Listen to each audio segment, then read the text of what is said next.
This is just a quick video about the custom servo controller and to show you what the menu does. So, number 1, we've set it to neutral. Number 2, we're doing a sweep test. And that'll count down from 3 to 0.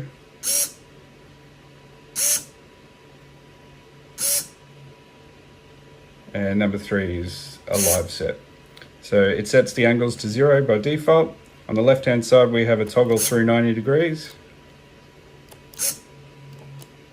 So 0, 90, 180.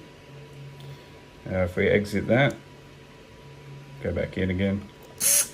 We have the incremental on the plus and minus. Now if you want to add an extra 90, you do that.